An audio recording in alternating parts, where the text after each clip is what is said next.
ఖచ్చితంగా వచ్చి ఆ కార్యక్రమంలో వారి యొక్క మన జనసేన పార్టీ గురించి కానీ మన జన సైనికుల గురించి కానీ పవన్ కళ్యాణ్ గారి గురించి కానీ మనందరి గురించి ఎంతో గొప్పగా ఒక రెండు మాటలు అంటే మాట్లాడుతున్నారంటే ఈరోజు 11 సంవత్సరాలు నిలబడిన దానికి అంత పెద్ద సీనియర్ నాయకులందరూ కూడా మనల్ని ప్రశంసించే స్థాయికి మనం ఎదిగామంటే మన వెనకాల పవన్ కళ్యాణ్ గారు ఇచ్చినటువంటి ధైర్యము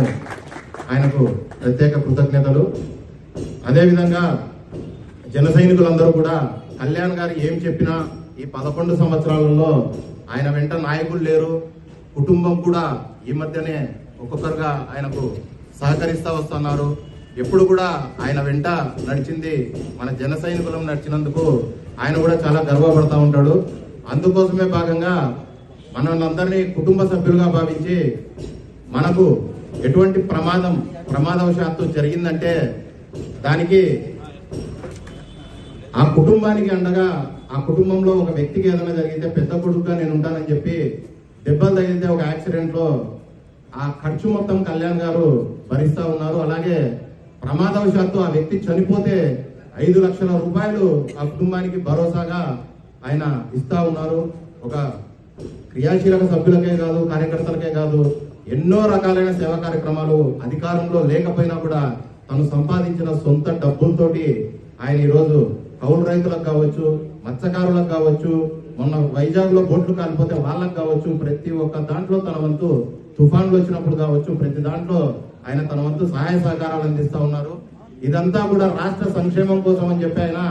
ఈ 5 సంవత్సరాలు 2019 ఓటమి తర్వాత 2 చోట్ల ఓడిపోయిన తర్వాత కూడా ఈ 5 సంవత్సరాలు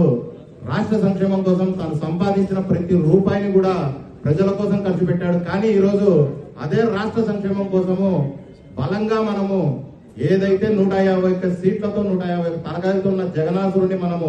భస్మం చేయాలంటే మనం ఒక్కరి వల్ల కాదది, మనకు ఆ బలం లేదని తెలుసుకున్న వ్యక్తిగా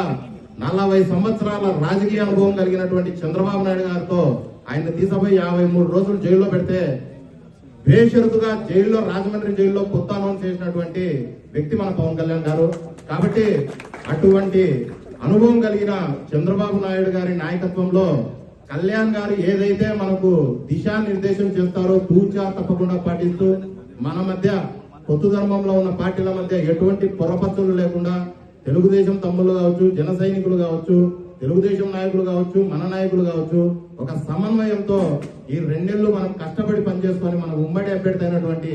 ఫరూక్ గారిని అఖండ మెజారిటీతో గెలిపించుకునే వరకు మనమందరం నిరంతరం కృషి చేయాలని తెలుసుకుంటూ ఈ కార్యక్రమానికి ఇచ్చేసిన ప్రతి ఒక్కరికి, ముఖ్యంగా మీడియా మిత్రులకు అందరికీ కూడా ప్రత్యేక ధన్యవాదాలు తెలియజేసుకుంటూ అందరికీ మరొకసారి జనసేన పార్టీ ఆవిర్భావ శుభాకాంక్షలు తెలియజేసుకుంటూ సెలవు తీసుకుంటున్నాను.